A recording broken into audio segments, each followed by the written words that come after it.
Hello friends, my name is Mohit. I am a final year MBBS student in a government medical college and today in this video we will continue our topic of the thyroid gland.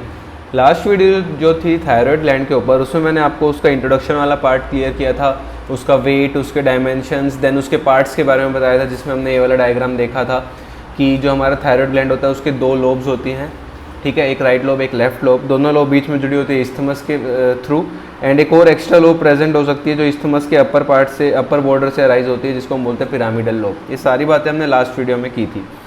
तो इस video में हम start करेंगे arterial supply के साथ। Arterial supply पढ़ेंगे, then venous drainage पढ़ेंगे, उसके बाद nerve supply and the lymphatic drainage पढ़ेंगे थायराइड ग्लैंड की। तो इस वीडियो में मोस्टली एनाटॉमी जो है थायराइड ग्लैंड की खत्म हो जाएगी, देन उसका डेवलपमेंट वगैरह बचेगा, वो नेक्स्ट वीडियोज़ में हम कवर कर देंगे। टॉपिक को स्टार्ट करने से पहले I would like to tell you regarding the prep ladder notes 4.0। इसमें आपको कुछ फीचर्स बताने वाला हूँ प्रेप लैडर नोट्स 4.0 के, जिससे आपको पता चल जाएगा कि नोट्स कैसे हैं। तो सबसे पहला फीचर यहाँ पे आता है प्रीवियस ईयर क्वेश्चंस का। तो क्या है, नोट्स के अंदर प्रीवियस ईयर क्वेश्चंस यहाँ पे ऐड कर दिए गए हैं, जिससे आपको आइडिया लग जाएगा कि कौन से टॉपिक से कौन से क्वेश्चंस यहाँ पे आते हैं या फिर कैसे क्वेश्चन आते हैं। तो उस तरह से आप अपनी प्रिपरेशन कर सकते हो। सेकंड इंपॉर्टेंट फीचर है यहाँ पे इंपॉर्टेंट इन्फॉर्मेशन का बॉक्स, जिसमें आपको इंपॉर्टेंट टॉपिक से रिलेटेड कुछ स्पेशल कॉन्सेप्ट्स यहाँ पे एक अलग बॉक्स में देखने को मिलेंगे, जो आपको बिल्कुल भी मिस नहीं करना है एग्जाम प्रिपरेशन के टाइम पे। नेक्स्ट इंपॉर्टेंट फीचर यहाँ पे है हाउ टू रिमेंबर बॉक्स, जिसमें आपको निमोनिक्स देखने को मिलेंगे इंपॉर्टेंट टॉपिक से रिलेटेड, जिससे आपको याद करने में ईजी हो जाएगा, क्योंकि निमोनिक्स जो है वो दिमाग में ज़्यादा अच्छे से रिटेन होते हैं। नेक्स्ट इंपॉर्टेंट फीचर है टाइमलाइन का फीचर, जिसमें आपको हर एक टॉपिक के बाद एक टाइम स्टैम्प दिया हुआ होगा नोट्स के अंदर, जिससे आपको क्या होगा, मान लो आप नोट्स पढ़ रहे हो, अगर आपको कोई टॉपिक समझ में नहीं आता है तो आप डायरेक्टली वीडियो खोलोगे और उस टाइम पे जाओगे ना, तो आपको वही वाला टॉपिक वहाँ पे स्टार्ट हो जाएगा जो आपको समझ में नहीं आ रहा है। So to access the prep ladder notes 4.0 download the app now from the link in the description, and आप इनको रिव्यू भी कर सकते हैं नोट्स को from under the sample note section. And उसके अलावा आपको, अगर आप न्यू यूज़र हो तो आपके लिए सारा कंटेंट जो है प्रेप लैडर ऐप का 24 आवर्स के लिए बिल्कुल फ्री है। If you are new user and you download the from the link in the description of this video. And अगर आप सब्सक्रिप्शन लेना चाहते हो प्रेप लैडर की, तो अगर आप डिस्काउंट चाहते हो तो यूज़ करें कोड SMT20, नीचे लिखा हुआ आ गया होगा। अगर आप ये कोड यूज़ करोगे तो आपको लगभग ₹1500 तक का डिस्काउंट मिलेगा प्रेप लैडर की सब्सक्रिप्शन पे। So download the app from the link in the description and use the code SMT20 to get huge discount. तो अब हम स्टार्ट करते हैं थायराइड ग्लैंड की आर्टेरियल सप्लाई। तो आर्टेरियल सप्लाई की बात करें तो मेरे पास 3 मेन आर्टरीज आती हैं यहाँ पे। आर्टेरियल सप्लाई में मैं आपको 3 मेन आर्टरीज बताऊंगा। एक है हमारे पास सुपीरियर थायराइड आर्टरी, एक है हमारे पास इंफीरियर थायराइड आर्टरी, और एक है हमारे पास थायराइड ईमा आर्टरी। ये 3 मेन आर्टरीज जो हैं ये सप्लाई करती हैं हमारे थायराइड ग्लैंड को। इन तीनों की बात करेंगे अभी इसकी आर्टेरियल सप्लाई में। तो मैं यहाँ पे मैंने जो डायग्राम ड्रॉ कर रखा है, इसमें आपको ये जो दिखाई दे रहा है ब्लैक आउटलाइन में, ये मेरा थायराइड ग्लैंड है। ये उसकी 2 लोब्स हो गई, और बीच में जो ये वाला पार्ट है ये मेरा इस्थमस वाला पार्ट हो गया थायराइड ग्लैंड का। इसके अलावा अब मैं जो रेड कलर से ड्रॉ करने वाला हूँ वो मैं डिफरेंट आर्टरीज ड्रॉ करने वाला हूँ। सबसे पहले मैं ड्रॉ करने वाला हूँ यहाँ पे ऊपर से एक आर्टरी आती है जिसे हम बोलते हैं सुपीरियर थायराइड आर्टरी। तो मैंने यहाँ पे मार्क भी किया हुआ है, जो आर्टरी ये ऊपर से आई मेरे थायराइड ग्लैंड को सप्लाई करने के लिए, उसको हम बोलते हैं सुपीरियर थायराइड आर्टरी। ये सुपीरियर थायराइड आर्टरी ऊपर से आती है अलोंग विद अ नर्व। ये ग्रीन कलर में जो दिखाई दे रही है ये एक नर्व है। तो सुपीरियर थायराइड आर्टरी एक नर्व के साथ साथ चलती है, जिसको बोलते हैं external laryngeal nerve. External laryngeal nerve या फिर ELN, या आप उसमें भी पढ़ोगे लैरिंग्स में भी, तो उसके साथ साथ ये नीचे आती है। सेकंड नर्व जो मैं ड्रॉ करने वाला हूँ वो है हमारे पास इंफीरियर थायराइड आर्टरी। तो मैं इंफीरियर थायराइड आर्टरी नाम में ही इंफीरियर है, तो ये आर्टरी नीचे से आती है, इस तरह से ऊपर आती है, और आगे जाके ये अलग अलग छोटी छोटी ब्रांचेज में डिवाइड करके सप्लाई करती है हमारे थायराइड ग्लैंड को।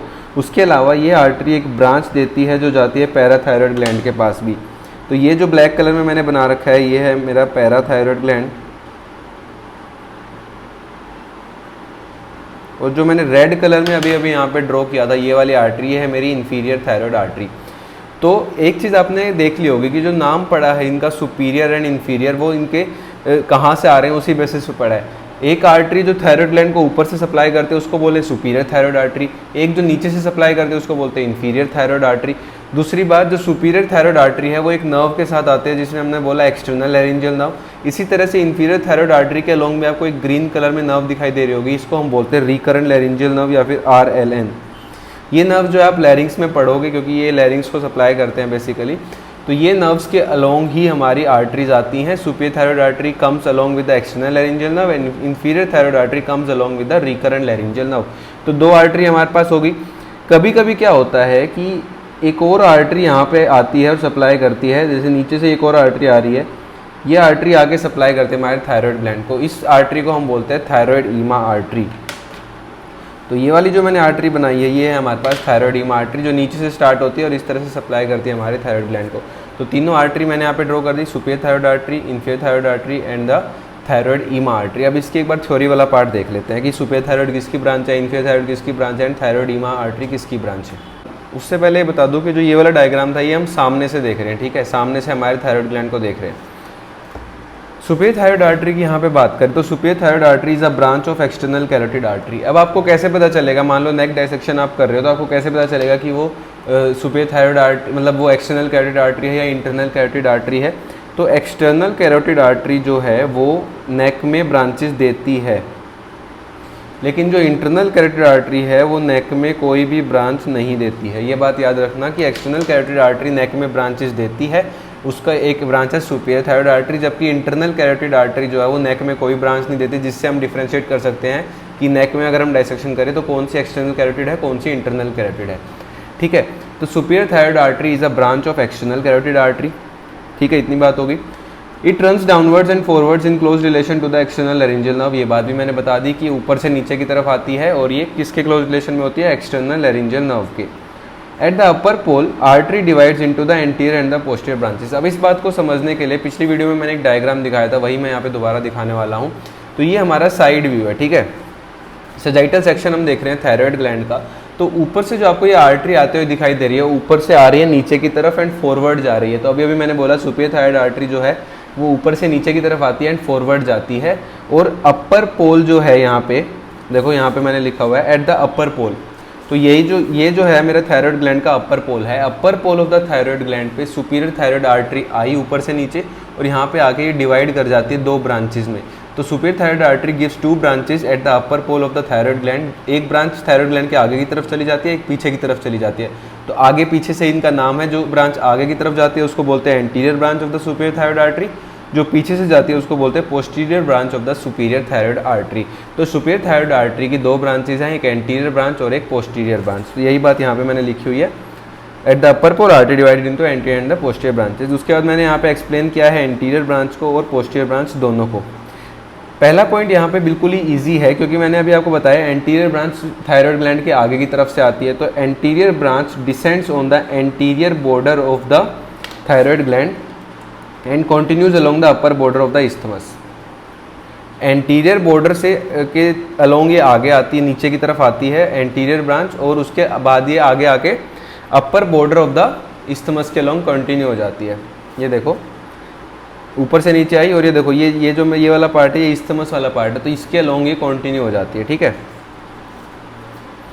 और जाके एनास्टोमोस कर जाती है फेलो अपोजिट साइड के साथ। ये देखो साइड व्यू से मैं आपको अगर समझाने की कोशिश करूँ, मान लो ये मेरा थायराइड ग्लैंड है, बटरफ्लाई शेप, ठीक है। तो ये दो लोब्स हो गई, ये राइट लोब, ये लेफ्ट लोब, ये बीच में हो गया हमारा isthmus। तो ये इस तरह से समझना कि ऊपर से थायराइड आर्टरी आई, सुपीरियर थायराइड आर्टरी ऊपर से आई, एक आगे की तरफ इसकी ब्रांच आ गई, जो आगे की तरफ ब्रांच आती है वो इस तरह से जाती है अलोंग द isthmus, और एक पीछे की तरफ चली गई, मैं डॉटेड में दिखा देता हूँ, ठीक है। तो एंटीरियर ब्रांच और पीछे की तरफ चली गई पोस्टीरियर ब्रांच।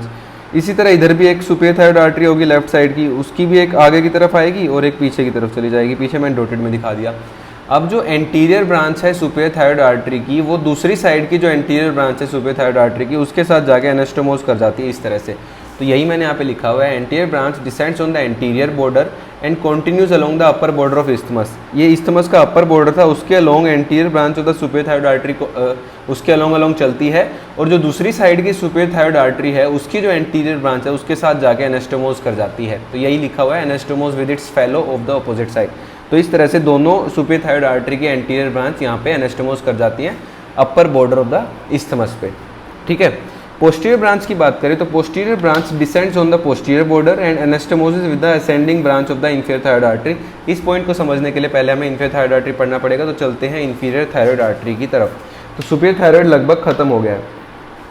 तो मैंने आपको यहाँ पे बताया था कि superior thyroid artery is a branch of external carotid artery. इसी तरह मैं आपको बताता हूँ इंफीरियर थायराइड आर्टरी जो है वो ब्रांच है थायरोसर्वाइकल ट्रंक की। थायरोसर्वाइकल ट्रंक किसकी ब्रांच है, वो ब्रांच है सबक्लेवियन आर्टरी की। तो तो जो हमारी एओर्टा निकली, एओर्टा से जो सबक्लेवियन आर्टरी निकलती है उससे एक ब्रांच आती है थायरोसर्वाइकल ट्रंक, और इस थायरोसर्वाइकल ट्रंक से एक ब्रांच निकलती है नीचे से ऊपर की तरफ, जिसे हम बोलते हैं इन्फीरियर थायराइड आर्टरी। तो ये आर्टरी ऑब्वियस सी बात है, इन्फीरियर थायराइड आर्टरी नीचे से थायराइड ग्लैंड को सप्लाई करेगी, तो इसको थायराइड तक पहुंचने के लिए ऊपर जाना पड़ेगा। तो ये ट्रंस फर्स्ट अपवर्ड्स, पहले ये ऊपर की तरफ जाएगी, देन मीडियली जाती है और फाइनली नीचे की तरफ आके बेस ऑफ द ग्लैंड तक पहुंच जाती है। पहले ऊपर चली जाती है ज़्यादा, फिर थोड़ा मीडियली घूम के फिर नीचे की तरफ आती है। कैसे? इस वाले डायग्राम से हम समझते हैं इसको। तो इस वाले डायग्राम में ये जो है, ये मैंने बताया था सेजाइटल सेक्शन है, इसमें हमने अभी सुपीरियर थायराइड आर्टरी पढ़ा था। अब यहाँ पे अगर आप देखोगे तो देखो ये हमारा सबक्लेवियन आर्टरी दिखाई दे रहा है, ये मोटे वाली जो आर्टरी है सबक्लेवियन आर्टरी है। इससे एक ब्रांच निकली जिसको हम बोलते हैं थायरोसर्वाइकल ट्रंक।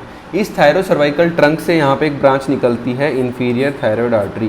तो ये जो मेरी आर्टरी जो जा रही है ऊपर की तरफ, पहले ये ऊपर की तरफ जा रही है, फिर ये मीडियली घूम जाती है, तो फर्स्ट अपवर्ड्स देन मीडियली, और उसके बाद नीचे आके बेस ऑफ द ग्लैंड पे जाके सप्लाई करती है। तो इन्फीरियर थायराइड आर्टरी का जो कोर्स है वो क्या है कि वो पहले ऊपर जाती है, देन मीडियली जाती है, फिर वो नीचे आती है बेस ऑफ द ग्लैंड पे सप्लाई करने, और जाके थायराइड ग्लैंड को सप्लाई करती है। तो यही बात मैंने यहाँ पे लिखी हुई थी। उसके अलावा its terminal part is related intimately to the recurrent laryngeal nerve. ये देखो, जो इन्फीरियर थायराइड आर्टरी का जो टर्मिनल पार्ट है, मतलब आखिरी वाला पोर्शन है, वहाँ पे आपको एक येलो कलर में नर्व दिखाई दे रही होगी। जो येलो कलर में मैंने दिखाई हुई है, ये है रिकरेंट लैरिंजियल नर्व। अभी मैंने आपको बताया था कि inferior thyroid artery recurrent laryngeal nerve के साथ साथ चलती है। तो यहाँ पे यही पॉइंट लिखा हुआ है कि जो टर्मिनल पार्ट है इन्फीरियर थायराइड आर्टरी का, वो रिलेशन में आता है रिकरेंट लैरिंजियल नर्व के, बहुत क्लोज रिलेशन में आता है। यही मैंने यहाँ पे लिखा हुआ है। नेक्स्ट यहाँ पे बात करें, आर्टरी जो इन्फीरियर थायराइड आर्टरी है वो डिवाइड कर जाती है 4 to 5 ग्लैंडुलर ब्रांचेज में, जो फेशिया को पियर्स करके lower part of the gland में पहुँचती हैं। ये इन्फीरियर थायराइड आर्टरी थी, ये आगे जाके 4 से 5 ग्लैंडुलर ब्रांचेज बना रही। देखो, 1 ब्रांच, 2 ब्रांच, 3 ब्रांच, 4 ब्रांच, इस तरह से ये 4 से 5 ग्लैंडुलर ब्रांचेज में डिवाइड हो जाती है, जो फेशिया को पियर्स करता है और lower part of the gland में इस तरह से आर्टरी पहुंच जाती है सप्लाई करने के लिए। तो inferior thyroid artery supplies the thyroid gland with the help of 4 to 5 glandular branches. ठीक है। उसके अलावा ये 4 से 5 ग्लैंडुलर ब्रांचेस के अलावा एक और ब्रांच निकलती है इन्फीरियर थायराइड आर्टरी की, जो ऊपर की तरफ जाती है। ये देखो, इन्फीरियर थायराइड आर्टरी से एक ब्रांच ऊपर की तरफ जा रही है। अब ये ऊपर क्यों जा रही है? क्योंकि इसकी एक दोस्त है जो ऊपर से नीचे की तरफ आ रही थी। कौन? सुपीरियर थायराइड आर्टरी की पोस्टीरियर ब्रांच जो मैंने बताई थी, वो नीचे की तरफ आ रही थी और उसको अभी तक कोई मिला भी नहीं था। ठीक है। इसी तरह से जो इन्फीरियर थायराइड आर्टरी है, उसकी एक ब्रांच ऊपर की तरफ जाती है और वो मिल जाती है इस posterior branch of the superior thyroid artery से और एनास्टोमोस कर जाती है। सो मैंने यहाँ पे क्या बोला कि सुपीरियर थायराइड आर्टरी की जो पोस्टीरियर ब्रांच है वो ऊपर से नीचे की तरफ आ रही थी, और जो इन्फीरियर थायराइड आर्टरी की एक ब्रांच है जिसे हम बोलते हैं असेंडिंग ब्रांच, क्योंकि ऊपर की तरफ जाती है। तो posterior branch of superior thyroid artery and ascending branch of the inferior thyroid artery, ये जाके एनास्टोमोस कर जाते हैं posterior part of the gland पे या फिर posterior border of the gland पे। So one ascending branch anastomosis with the posterior branch of the superior thyroid artery and supplies the parathyroid gland. यही जो ब्रांच यहाँ पे एनास्टोमोस करती है, यही आगे जाके पैराथायराइड ग्लैंड को सप्लाई करती है। तो ये वाली चीज़ आप इस डायग्राम में मैंने आपको बताई थी कि जो इन्फीरियर थायराइड आर्टरी है वो एक ब्रांच पैराथायराइड ग्लैंड को भी देता है। ठीक है, ये बात याद रखना। तो मैंने सुपीरियर थायराइड आर्टरी एक्सप्लेन कर दिया, इन्फीरियर थायराइड आर्टरी एक्सप्लेन कर दिया। अब चलते हैं थर्ड आर्टरी की तरफ, जो है हमारे पास thyroid ima artery. Thyroid ima artery सिर्फ 3% इंडिविजुअल्स में देखने को मिलते हैं, सभी लोगों में नहीं होती थायराइड ईमा आर्टरी। ये कहाँ से राइज करती है? ये राइज करती है या तो ब्रैकियोसेफेलिक ट्रंक से या फिर directly arch of the aorta से। तो मैंने यहाँ पे पहले बोला सुपीरियर थायराइड आर्टरी कहाँ से कर रही थी? एक्सटर्नल कैरोटिड आर्टरी से की ब्रांच थी सुपीरियर थायराइड। इन्फीरियर थायराइड इसकी थी थायरोसर्वाइकल ट्रंक की ब्रांच थी। और जो थायराइड ईमा आर्टरी है वो तो और क्लोज टू द एओर्टा है, वो तो डायरेक्टली या तो एओर्टा से निकलेगी या फिर ब्रैकियोसेफेलिक ट्रंक से निकल जाती है। ठीक है। और कहाँ पे एंटर करती है? ये एंटर करती है lowest part of the isthmus में। तो यही यहाँ पे दिखाया था, थायराइड ईमा आर्टरी नीचे से ऊपर आती है और lowest part of the isthmus में एंटर कर जाती है to supply the thyroid gland. उसके अलावा एक और आर्टरी प्रेजेंट हो सकती है कुछ लोगों में, जिसे हम बोलते हैं एक्सेसरी थायराइड आर्टरीज बोलते हैं। छोटी छोटी आर्टरीज होती हैं जो कहाँ से राइज करती हैं? ये राइज करती हैं tracheal and the oesophageal arteries से। तो मैंने यहाँ पे पहले सुपीरियर थायराइड आर्टरी बताया, फिर इन्फीरियर थायराइड आर्टरी बताया, फिर थायराइड ईमा आर्टरी बताया, और अब एक और चौथी आर्टरी थी एक्सेसरी थायराइड आर्टरीज, जो राइज करती है tracheal and the oesophageal arteries से। तो ये हमारी आर्टरियल सप्लाई यहाँ पे होती है ख़त्म। अब चलते हैं यहाँ पे वेनस ड्रेनेज की तरफ। वेनस ड्रेनेज बताने से पहले मैं आपको एक और चीज़ यहाँ पे बताना चाहूँगा कि ये मैंने एक यहाँ पे पॉइंट लिखा हुआ है, site of ligation of artery. ये कौन सी आर्टरी है? Superior thyroid artery. इसका साइट ऑफ लाइगेशन, ये इसका मतलब क्या है? होता क्या है ना कि जो सुपेरियर थायराइड आर्टरी है ना, वो ऊपर तो एक्सटर्नल लैरिंजियल नर्व के बहुत ज़्यादा पास होती है, लेकिन जैसे जैसे नीचे आती है ग्लैंड के पास तो external laryngeal nerve superior thyroid artery से थोड़ी दूर हो जाती है। तो हम सुपेरियर थायराइड आर्टरी को लाइगेट करते हैं थायराइड सर्जरी के टाइम पे। तो उस टाइम पे हम सुपेरियर थायराइड आर्टरी को कहाँ लाइगेट करेंगे? ग्लैंड से दूर जाके लाइगेट करेंगे या ग्लैंड के पास लाइगेट करेंगे? तो मैंने यहाँ पे बोला कि ग्लैंड से अवे फ्रॉम द ग्लैंड जो है ना, superior thyroid artery external laryngeal nerve के बहुत पास होती है। अगर वहाँ पे हमने इसको लाइगेट कर दिया तो एक्सटर्नल लैरिंजियल नर्व भी डैमेज हो सकती है। लेकिन क्लोज टू द ग्लैंड जो सुपेरियर थायराइड आर्टरी है वो एक्सटर्नल लैरिंजियल नर्व से थोड़ी दूर हो जाती है। तो यहाँ पे अगर हम लाइगेट करेंगे तो एक्सटर्नल लैरिंजियल नर्व का जो इंजरी है वो होने के चांसेस बहुत कम है। तो site of ligation of superior thyroid artery जो है वो है क्लोज टू द ग्लैंड, ये बात याद रखना। इसी तरह इंफीरियर थायराइड आर्टरी की बात करें तो इसको इस वाले डायग्राम से मैं समझाता हूँ। इसको आप कहाँ लाइगेट करना पसंद करोगे? अवे फ्रॉम द ग्लैंड या क्लोज टू द ग्लैंड? एक बात यहाँ पे याद रखना, इसको हम क्लोज टू द ग्लैंड यहाँ पे लाइगेट करना पसंद करेंगे, क्योंकि अवे फ्रॉम द ग्लैंड अगर इसको लाइगेट कर दिया तो पैराथायरॉयड ग्लैंड की सप्लाई भी यहाँ पे चली जाएगी। थायराइड सर्जरी के टाइम पे हम ये चाहते हैं ना कि आर्टरी को लाइगेट करना चाहते हैं, लेकिन हम पैराथायरॉयड को क्यों नुकसान पहुँचाएंगे, और ज़्यादा हमारे पास इसकी कॉम्प्लिकेशन आएंगी। तो हम इसको भी close to the gland ligate करते हैं इंफीरियर थायराइड आर्टरी को, ताकि पैराथायरॉयड ग्लैंड की सप्लाई ना कटे, क्योंकि पैराथायरॉयड को भी इंफीरियर थायराइड आर्टरी ही सप्लाई करती है। देखो यहाँ पे डिवाइड होगी, इसके आगे से इसको लाइगेट हम इजीली कर सकते हैं। अब चलते हैं वेनस ड्रेनेज की तरफ। वेनस ड्रेनेज को भी मैं उसी तरह से इसी डायग्राम के थ्रू समझाऊंगा। हमारे पास 3 मेन वेन्स होती हैं, एक होती है सुपेरियर थायराइड वेन, एक मिडल थायराइड वेन, एक इंफीरियर थायराइड वेन। ऊपर से जाती है ये सुपेरियर थायराइड वेन, ये ब्लड लेके जा रही है डीऑक्सीजनेटेड। बीच से जाती है मिडल थायराइड वेन, ये भी डीऑक्सीजनेटेड ब्लड लेके जाती है, और ये दोनों जाके ड्रेन कर देती है इंटरनल जुगुलर वेन में। तो सुपेरियर थायराइड वेन और मिडल थायराइड वेन ये जाके ड्रेन करती हैं कहाँ पे? इंटरनल जुगुलर वेन में, IJV। एक और बात करें यहाँ पे इंफीरियर थायराइड वेन की, तो इंफीरियर थायराइड वेन नीचे से आती है इस तरह से दोनों लोब से, और ये जाके ड्रेन करती है हमारे पास ब्रेकियोसेफेलिक वेन के अंदर। तो मैंने तीनों वेन्स बता दी, superior thyroid vein, middle thyroid vein and the inferior thyroid vein. ये डायग्राम आप क्लियर हो गया होगा अब कंप्लीट। तो सुपीरियर थायराइड वेन कहाँ पे इमर्ज करती है? It emerges at the upper pole, अभी मैंने दिखाया था ऊपर की तरफ होती है। Accompanies the superior thyroid artery, superior thyroid artery के पास होती है बिल्कुल, और एंड करती है इंटरनल जुगुलर वेन में। तीनों पॉइंट क्लियर है। मिडल थायराइड वेन की बात करें तो ये मिडल ऑफ द लोब से अराइज करती है और एंड करती है इंटरनल जुगुलर वेन में, ये भी मैंने बता दिया। इंफीरियर थायराइड वेन की भी मैंने बता दिया यहाँ पे कि ये लोअर बॉर्डर ऑफ इस्थमस से इमर्ज करती है। देखो inferior thyroid when lower border of the isthmus से आ रही है और ये जाके एंड करती है कहाँ पे? लेफ्ट ब्रेकियोसेफेलिक वेन के अंदर। ठीक है, तीनों की बात होगी। उसके बाद बात करें फोर्थ थायराइड वेन की, ये कोचर वेन बोलते हैं इसको। ये इमर्ज कभी कभी होती है, मतलब सबके अंदर प्रेजेंट नहीं होती फोर्थ थायराइड वेन, ये किसी किसी में प्रेजेंट होती है, और अगर प्रेजेंट होगी तो इमर्ज करती है middle and the inferior thyroid when के बीच में। ये मिडल थायराइड वेन, ये इंफीरियर थायराइड वेन, दोनों के बीच में कहीं से ये फोर्थ थायराइड वेन इमर्ज करती है, और ये भी इंटरनल जुगुलर वेन में जाके ड्रेन करती है। तो superior thyroid vein, middle thyroid vein and fourth thyroid when यानी कोचर वेन, ये तीनों इंटरनल जुगुलर वेन में ड्रेन करती हैं, जबकि इंफीरियर थायराइड वेन एक ऐसी है जो ब्रेकियोसेफेलिक वेन में जाके ड्रेन करती है। तो ये इसकी वेनस ड्रेनेज भी यहाँ पे खत्म हो गई। लिम्फेटिक ड्रेनेज की बात करें तो लिम्फेटिक ड्रेनेज जो है from the upper part of the gland, ये जाके ड्रेन करते हैं upper deep cervical lymph nodes में, और lower part of the gland से lower deep cervical lymph nodes में, क्योंकि थायराइड ग्लैंड कहाँ होता है? सर्वाइकल रीजन में है, तो वहाँ पे सर्वाइकल लिम्फ नोड्स होंगे। अपर पार्ट ऑफ द ग्लैंड वाले कहाँ ड्रेन करेंगे? अपर डीप सर्वाइकल लिम्फ नोड्स में, लोअर वाले lower deep cervical lymph nodes में। उसके अलावा बात करें नर्व सप्लाई की, तो नर्व जो थायराइड ग्लैंड को जो नर्व सप्लाई है वो मेनली डिराइव्ड होती है from the middle cervical ganglion और partly from the superior and the inferior cervical ganglion. तो ये ज़्यादा इंपॉर्टेंट नहीं था, मेन जो इसमें पार्ट था वो था arterial supply and the venous drainage. तो इस वीडियो में हमने यहाँ पे बात की आर्टेरियल सप्लाई से मैंने स्टार्ट किया था, उसके बाद मैं वेनस ड्रेनेज पे गया, फिर लिम्फेटिक एंड नर्व सप्लाई मैंने थोड़ा थोड़ा आपको क्लियर कर दिया।